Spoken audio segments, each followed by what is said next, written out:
En el nombre del Padre, del Hijo y del Espíritu Santo. Amén. Ven Espíritu Santo, llena los corazones de tus fieles y enciende en ellos el fuego de tu amor. Envía, Señor, tu Espíritu y será creada y se renovará la faz de la tierra.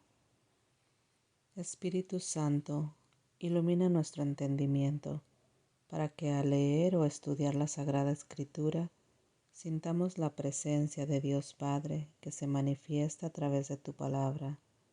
Abre nuestro corazón para darnos cuenta del querer de Dios y la manera de hacerlo realidad en nuestras acciones de cada día. Instrúyenos en tus sendas para que, teniendo en cuenta tu palabra, seamos signo de tu presencia en el mundo. Amén.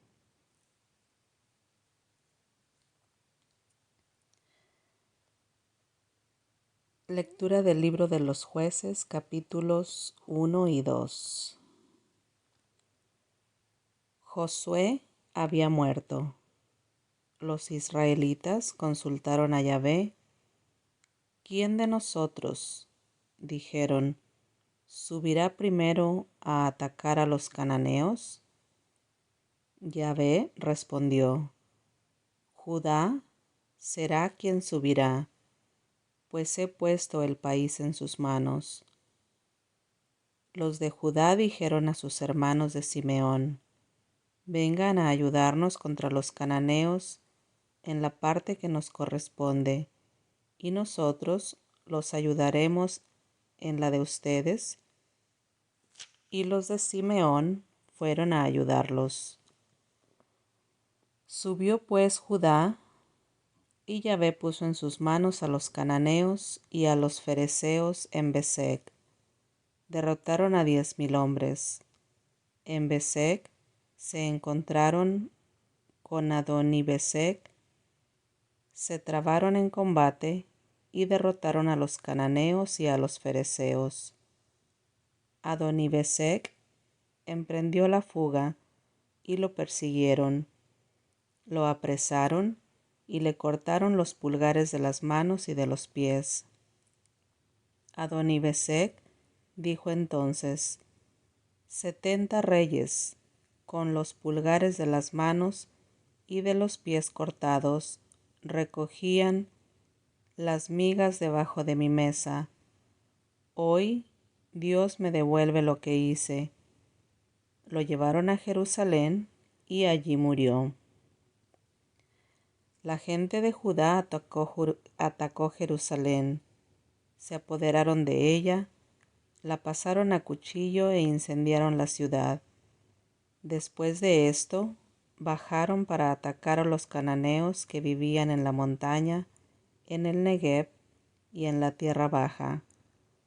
Judá atacó después a los cananeos que vivían en Hebrón. Hebrón se llamaba antes Kiriat Arba. Derrotaron a Sesai, a Jimán y Talmai. De allí se dirigieron para pelear con los habitantes de Debir. Debir se llamaba antes Kiriat Sefer.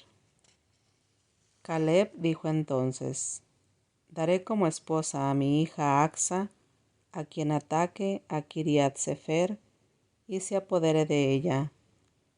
Otoniel, hijo de Kenaz, hermano menor de Caleb, se apoderó de ella, y Caleb le dio a su hija Acsa.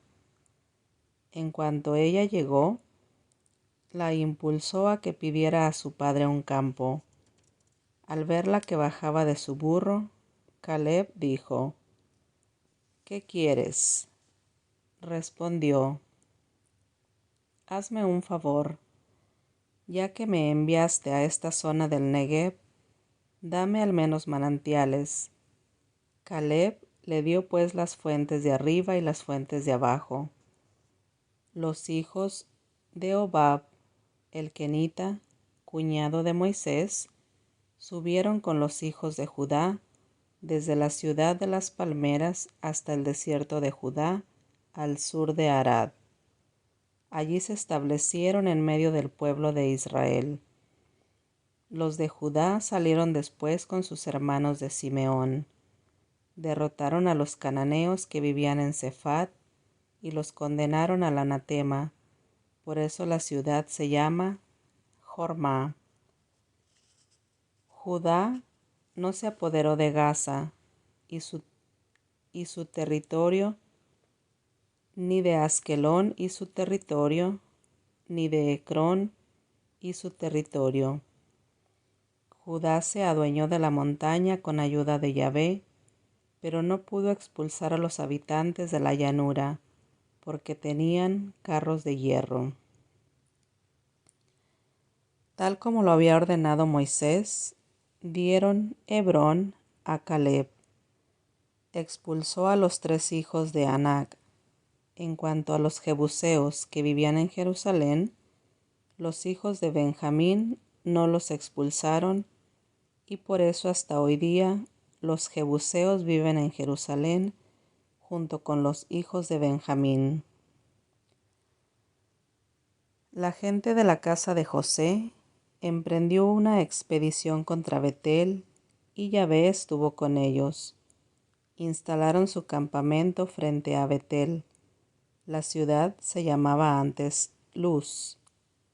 Los espías vieron a un hombre que salía de la ciudad y le dijeron: «Muéstranos por dónde se puede entrar a la ciudad y te perdonaremos la vida». Les mostró entonces cómo entrar en la ciudad. La pasaron a cuchillo, pero dejaron libre a ese hombre con toda su familia. El hombre se fue al territorio de los hititas y ahí construyó una ciudad que se llamó Luz, y ese es el nombre que tiene todavía hoy. Manasés no pudo apoderarse de la ciudad de Bet-Seán, ni de sus dependencias, ni tampoco de Tanac, de Dor, de Giblem y de Megiddo. Los cananeos se mantuvieron firmes en ese territorio, pero cuando Israel fue más fuerte, redujo a servidumbre a los cananeos, sin empero eliminarlos. Efraín tampoco expulsó a los cananeos que vivían en Geser. Los cananeos siguieron pues viviendo allí con él. Zabulón no expulsó a los habitantes de Quitrón ni a los de Nahalol. Así fue como los cananeos continuaron en medio de Zabulón, pero fueron reducidos a servidumbre. Aser no expulsó a los habitantes de Aco, ni a los de Sidón, de Mahaleb, de Aksib, de Gelba, de Afec y de Rehob. La gente de Aser siguió pues viviendo en medio de los cananeos que poblaban la región, pues no los habían expulsado. Neftalí no echó a los habitantes de Bet-Seán, ni a los de Bet-Anat.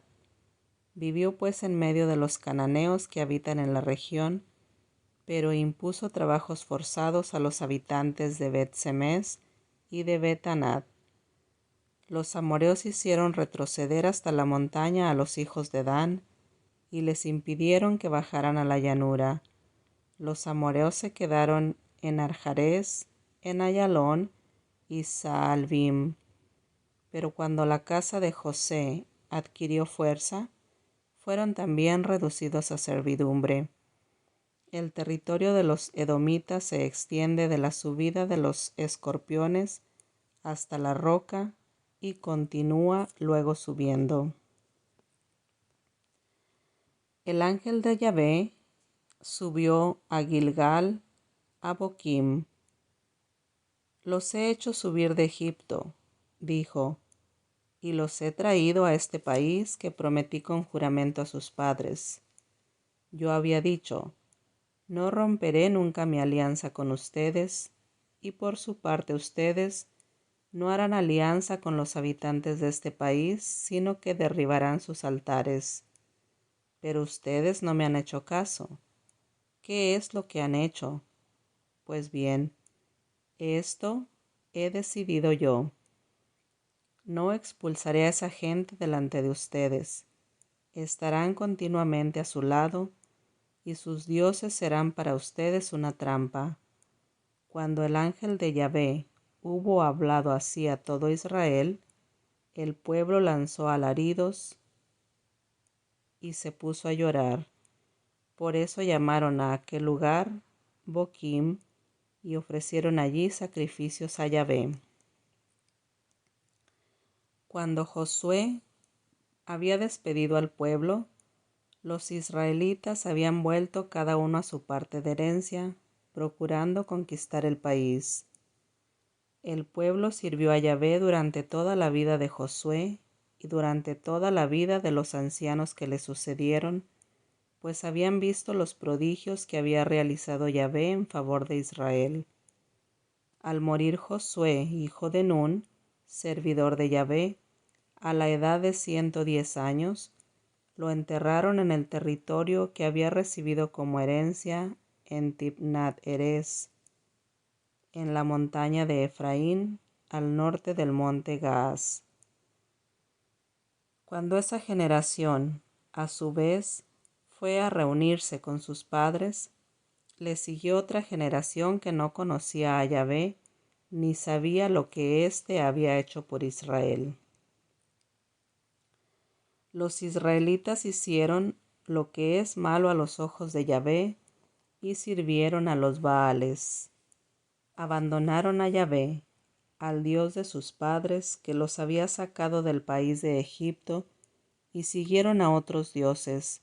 Se postraron ante los dioses de los pueblos que los rodeaban y atrajeron sobre ellos la cólera de Yahvé. En cuanto abandonaron a Yahvé para servir a los Baales y a las Astartés, estalló la cólera de Yahvé contra Israel. Los entregó en manos de salteadores que los despojaron, los vendió a sus enemigos de todo el contorno. Ya no oponían más resistencia a sus enemigos. Cada vez que iban a la guerra, la mano de Yahvé se alzaba en su contra para su desgracia, tal como Yahvé se lo había dicho y jurado. Estaban en una situación desastrosa. Entonces Yahvé les dio jueces que los salvaron de las manos de los que los asaltaban, pero tampoco escucharon a sus jueces. Se prostituyeron siguiendo a otros dioses y se postraron ante ellos. Bien pronto se apartaron del camino por donde habían andado sus padres cuando éstos hacían caso a los mandamientos de Yahvé. Ellos, en cambio, hicieron todo lo contrario. Cuando Yahvé les envió jueces, Yahvé estaba con el juez, y durante toda la vida del juez los libraba de las manos de sus enemigos, pues Yahvé tenía piedad de ellos cuando escuchaba sus lamentos bajo la opresión y la persecución. Pero apenas moría el juez, volvían a hacer el mal, peor que sus padres.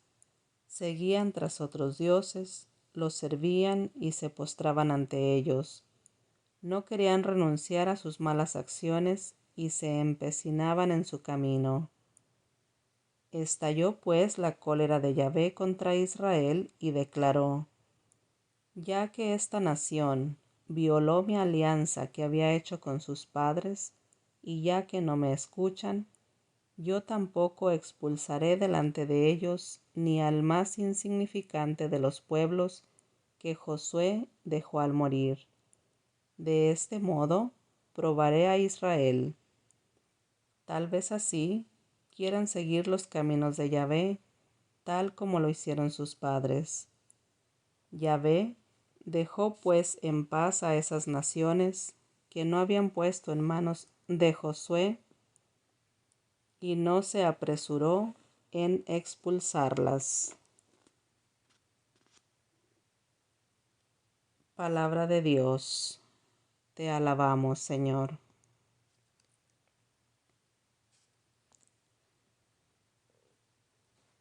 Salmo 106. Aleluya. Den gracias al Señor porque Él es bueno, porque su amor perdura para siempre. ¿Quién cantará las hazañas del Señor y hará que oigamos toda su alabanza? Felices los que respetan el derecho y practican la justicia en todo tiempo. Acuérdate de mí, Señor, tú que amas a tu pueblo, que tu visita traiga tu salvación. Que veamos la dicha de tus elegidos, nos alegremos con el gozo de tu pueblo, y nuestro orgullo sea el de tu familia. Junto con nuestros padres hemos pecado, cometimos una falta, somos culpables. Nuestros padres en Egipto no entendieron nada de tus milagros, se olvidaron de tus favores sin cuento, se rebelaron contra el Altísimo junto al Mar Rojo, pero en virtud de su nombre los salvó, para que su valentía fuera conocida. Increpó al Mar Rojo y se secó, los condujo por el fondo como en el desierto, los salvó de las manos del que los odiaba, y los libró de las manos del enemigo. Las aguas cubrieron a sus adversarios, ni uno solo de entre ellos escapó. Entonces creyeron en sus palabras y cantaron su alabanza. Pero pronto se olvidaron de sus obras y no contaron con su providencia. Se despertó su gula en el desierto, y en la estepa pusieron a Dios a prueba. Él les concedió lo que pedían, se lo dio hasta que tuvieron asco. Envidiaron a Moisés en el campamento y a Aarón, el santo del Señor. Se abrió la tierra y se tragó a Datán, se cerró sobre la banda de Abirón. Un fuego se encendió contra su grupo, una llama devoró a esos malvados.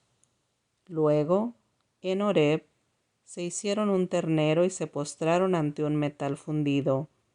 Cambiaron su gloria por la imagen de un buey que come pasto.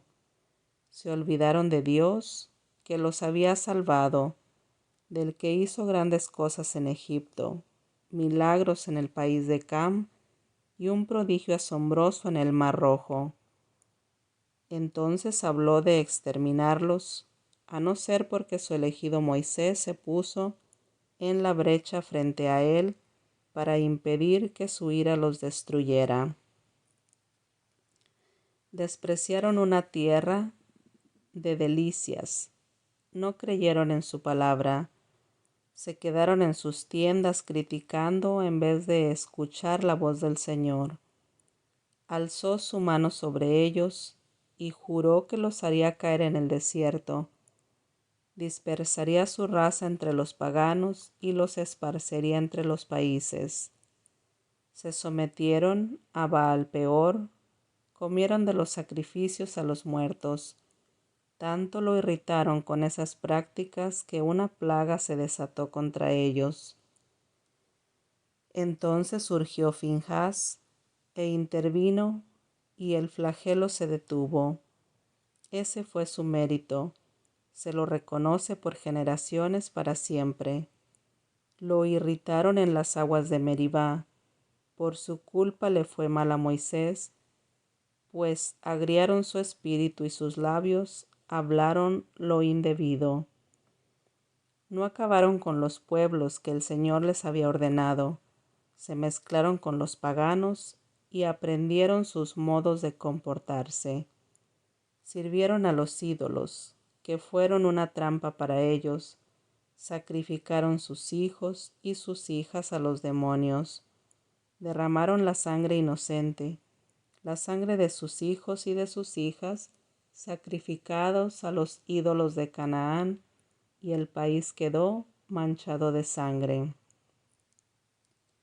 Se marcharon con esas acciones, se prostituyeron con tales prácticas. La cólera del Señor se encendió contra su pueblo y tuvo horror de su propia gente. Los entregó en manos de los paganos, y los que los odiaban los dominaron. Los oprimieron sus enemigos, y su yugo debieron doblegarse. ¿Cuántas veces no los liberó? Pero ellos, rebeldes a sus consejos, se sumían en su culpa. Mas apenas los veía en la miseria y escuchaba sus clamores, se acordaba de su alianza con ellos y se compadecía según su gran amor. Así hizo que de ellos se apiadaran todos los que los habían capturado. Oh Señor Dios nuestro, sálvanos, júntanos de entre las naciones, para que demos gracias a tu santo nombre, y sea nuestra gloria tu alabanza. Bendito sea el Señor, Dios de Israel, desde siempre y para siempre. Que todo el pueblo diga, amén, aleluya. Gloria al Padre, al Hijo y al Espíritu Santo, como era en el principio, ahora y siempre, por los siglos de los siglos. Amén.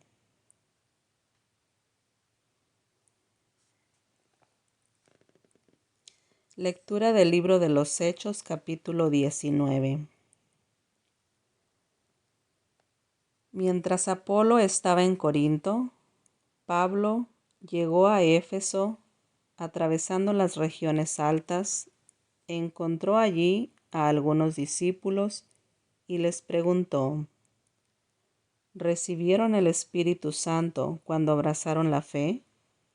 Le contestaron: ni siquiera hemos oído decir que se reciba el Espíritu Santo. Pablo les replicó: entonces, ¿qué bautismo han recibido? Respondieron: el bautismo de Juan. Entonces Pablo les explicó: si bien Juan bautizaba con miras a un cambio de vida, pedía al pueblo que creyeran en aquel que vendría después de él, esto es, en Jesús. Al oír esto, se hicieron bautizar en el nombre del Señor Jesús, y al imponerles Pablo las manos, el Espíritu Santo bajó sobre ellos, y empezaron a hablar lenguas y a profetizar. Eran unos 12 hombres. Pablo entró en la sinagoga y durante 3 meses les habló sobre el reino de Dios, tratando de persuadirles. Al ver que algunos, en vez de creer, se endurecían más y criticaban públicamente el camino, se separó de ellos, tomaba aparte a sus discípulos y diariamente les enseñaba en la escuela de un tal Tirano, desde las 11 hasta las 4 de la tarde. Hizo esto durante 2 años, de tal manera que todos los habitantes de la provincia de Asia, tanto judíos como griegos, pudieron escuchar la palabra del Señor. Dios obraba prodigios extraordinarios por las manos de Pablo, hasta tal punto que imponían a los enfermos pañuelos o ropas que él había usado y mejoraban. También salían de ellos los espíritus malos, incluso algunos judíos ambulantes que echaban demonios trataron de invocar el nombre del Señor Jesús sobre los que tenían espíritus malos, diciendo: yo te ordeno, en el nombre de ese Jesús a quien Pablo predica. Entre los que hacían esto estaban los hijos de un sacerdote judío llamado Escevas. Un día entraron en una casa y se atrevieron a hacer eso, pero el espíritu malo les contestó: conozco a Jesús y sé quién es Pablo, pero ustedes, ¿quiénes son? y el hombre que tenía el espíritu malo se lanzó sobre ellos, los sujetó a ambos y los maltrató de tal manera que huyeron de la casa desnudos y malheridos. La noticia llegó a todos los habitantes de Éfeso, tanto judíos como griegos. Todos quedaron muy atemorizados y el nombre del Señor Jesús fue tenido en gran consideración. Muchos de los que habían aceptado la fe venían a confesar y exponer todo lo que antes habían hecho. No pocos de los que habían practicado la magia hicieron un montón con sus libros y los quemaron delante de todos. Calculado el precio de los libros, se estimó en unas 50,000 monedas de plata. De esta forma la palabra de Dios manifestaba su poder, se extendía y se robustecía. Después de todos estos acontecimientos, Pablo tomó su decisión en el Espíritu, ir a Jerusalén, pasando por Macedonia y Acaya, y decía, después de llegar allí, tengo que ir también a Roma. Envió a Macedonia a 2 de sus auxiliares, a Timoteo y a Erasto, mientras él se quedaba por algún tiempo más en Asia. Fue en ese tiempo cuando se produjo un gran tumulto en la ciudad a causa del camino. Un platero, llamado Demetrio, fabricaba figuritas de plata del templo de Artemisa y con esto procuraba buenas ganancias a los artífices. Reunió a estos, junto con otros que vivían en artes parecidas, y les dijo: Compañeros, ustedes saben que esta industria es la que nos deja las mayores ganancias. Pero como ustedes mismos pueden ver y oír, ese Pablo ha cambiado la mente de muchísimas personas, no solo en Éfeso, sino en casi toda la provincia de Asia. Según él, los dioses no pueden salir de manos humanas. No son solo nuestros intereses los que salen perjudicados, sino que también el templo de la gran diosa Artemisa corre peligro de ser desprestigiado. Al final se acabará la fama de aquella a quien adora toda el Asia y el mundo entero. Este discurso despertó el furor de los oyentes y empezaron a gritar: «Grande es la Artemisa de los Efesios». El tumulto se propagó por toda la ciudad. La gente se precipitó al teatro, arrastrando consigo a Gayo y Aristarco, 2 macedonios, compañeros de viaje de Pablo. Pablo quería enfrentarse con la muchedumbre, pero los discípulos no lo dejaron. Incluso algunos consejeros, amigos suyos de la provincia de Asia, le mandaron a decir que no se arriesgara a ir al teatro. Mientras tanto, la asamblea estaba sumida en una gran confusión. Unos gritaban una cosa, otros otra, y la mayor parte no sabían ni por qué estaban allí. En cierto momento, algunos hicieron salir de entre la gente a un tal Alejandro, a quien los judíos empujaban delante. Quería justificarlos ante el pueblo y pidió silencio con la mano, pero cuando se dieron cuenta de que era judío, todos a una voz se pusieron a gritar y durante casi 2 horas solo se oyó este grito: «Grande es la Artemisa de los Efesios». Al fin, el secretario de la ciudad logró calmar a la multitud y dijo: Ciudadanos de Éfeso, ¿quién no sabe que la ciudad de Éfeso guarda el templo de la Artemisa y su imagen caída del cielo? Siendo esto algo tan evidente, conviene que ustedes se calmen y no cometan ninguna locura. Estos hombres que han traído aquí no han profanado el templo ni han insultado a nuestra diosa. Si Demetrio y sus artífices tienen cargos contra alguno, para eso están las audiencias y los magistrados, que presenten allí sus acusaciones. Y si el asunto es de mayor importancia, que se revuelva en la asamblea legal. ¿Han pensado ustedes que podríamos ser acusados de rebelión por lo ocurrido hoy? No tendríamos excusa alguna para justificar este tumulto. Y dicho esto, disolvió la asamblea. Palabra de Dios. Te alabamos, Señor.